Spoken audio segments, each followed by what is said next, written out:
Glad that the story did not end there with the disciples just out in the sea, no fish, no hope, no future.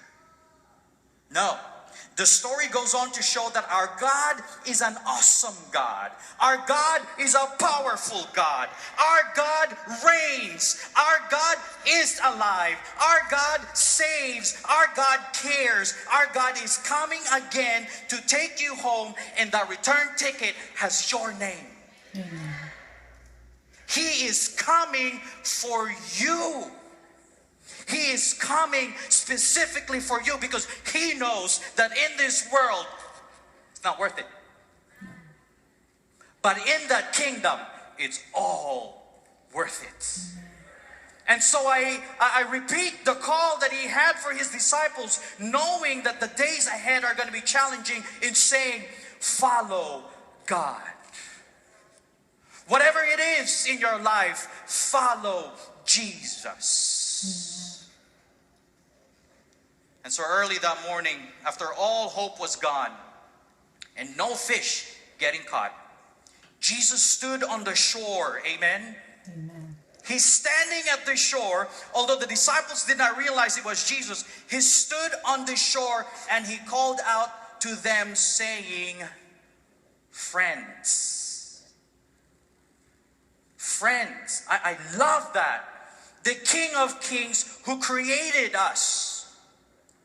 The Creator who spoke the world into creation.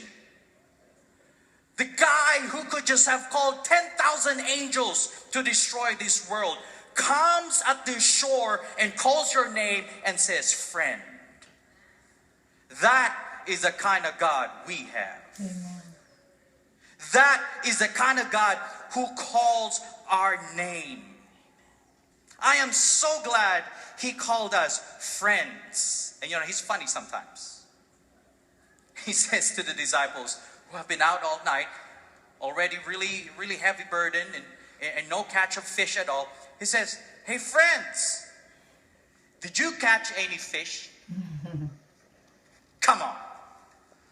Come on, isn't it obvious? God, I mean, they're probably lifting at the net. Well, I mean, they're probably small enough it went through the nets. But He asks us sometimes obvious questions because He wants to line up what He's about to do to give Him the credit, not us the credit. Amen. So are you in your time in your life where things are being questioned? You're like, oh, duh. Are you at a boat in your life where the burden is just so heavy and it's so obvious what's going on, but He calls you by name. He calls you friend because He says, watch what I'm about to do to you. Amen. And what I'm about to do to you is not about you. What I'm about to do to you is about me. Amen. So watch what's about to happen. He calls us by name. He calls us friends because He is God. Amen. I love Jesus' next words. He said, throw your net on the other side of the boat and you will find some. Come on. The water underneath is the same. The left side of the boat is no different than the right side. If there's fish on the left, there's going to be fish on the right. Has God called you to do something impossible? What has been your response? Is God asking you to do something so obvious that you're like, that is just dumb? What is your response? He said, other side. Just throw it. I can just see the faces of these disciples. What in the world is He telling us to do? What does He know about fishing? And why are we doing it? They throw the net on the other side because Jesus said, friends, throw your nets on the other side. And then the disciples whom Jesus loved said, is that you, Lord? Is that you, Lord? And why do you think that was? Because suddenly the nets that were thrown on the other side start filling up with fish. Impossible fish. And the only sense that they could make about this whole thing is that God was there. Amen. When are you going to do something for God and not yourself? Many times we are so programmed to do things for ourselves so that when it's successful, it's about me. If it was not about me, that's nothing. That would not have happened. But God says, oh no, ain't no fish there. He says the fish is on the other side because that's my side. Amen. Which side are you choosing? Which fish do you need to really catch in your life? I think it's human nature when we just can't see the way ahead, and what we're meant to be following isn't in view, to reminisce the time that Jesus had with his disciples. It feels like abandonment. It feels like a denial. But Matthew 4 and John 21 is a parallel story.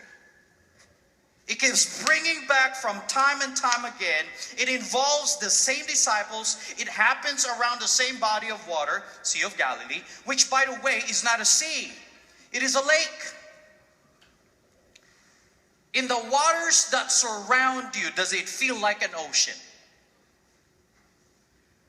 Is it so tough that you can't see the shore on the other side? This story gives us good news. It's not even an ocean, guys. It's a lake. Chill. Don't you worry about it. Again, because if you trust God, what seems like an ocean to us is simply a lake to God.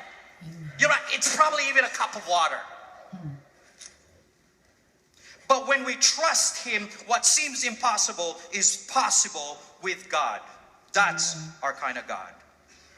Although you may not be able to tell it is a lake because of how huge it is. Guys, it's huge. I tried my best. I don't care what you call it. It's huge. All right? It's just huge. In John 21, where Jesus again calls his disciples to follow his bidding, to throw their nets on the other side, it parallels Jesus calling to these same disciples in Matthew 4. Do you see the similarity between these stories? Do you see the message that God is really trying to send to us through these stories and through the message today? I wonder if the disciples felt deja vu when they saw Jesus standing by the shore. No doubt in their minds raced back to their first encounter with Jesus, when he showed up on the shore of their careers, and after another miraculous catch of fish, he once again called them to leave their nets and follow him. Here's good news. We can keep going out of that boat and come right back in, because that's where it's comfortable. We can go right out of that comfort zone where we feel so passionate with God calling us and go right back later on, because that's where it's comfortable. Here's the good news. He's not going to stop calling you to follow him. He's not going to stop putting stuff in your life so that you're like, whoa, God, this is you. This is you. The disciples felt that. They were called once again. And so like the disciples, we may want to return to our own agendas when we get discouraged in this journey called life. But then Jesus shows up again on the shore of our lives to extend forgiveness and draw us back to those moments when he first called us. Remember that first call? I can vaguely remember when I first came to the U.S. and I had a call from a Puerto Rican friend. I was expecting it. I was hoping it for weeks. And she called.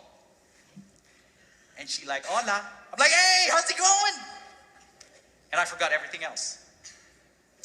When he calls us the first time, we get so excited, and then life happens. The hope, the message today is, he will keep calling for you. Amen. Time and time, it does not matter what it is. It does not matter who it is. It does not matter when it is. He will always call for you. The Sea of Galilee, also known as Kinneret or Lake of Gennesaret or Lake Tiberias, is the largest freshwater lake in Israel. And it is approximately 33 miles in circumference, about 13 miles long, 8.1 miles wide. And I'm telling you guys, it's huge. It's huge.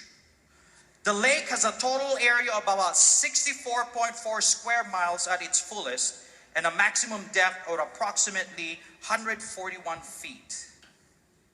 At levels between 705 feet and 686 feet below sea level, it is the lowest freshwater lake on Earth and the second lowest lake overall after the Dead Sea. It's beautiful. It's just beautiful.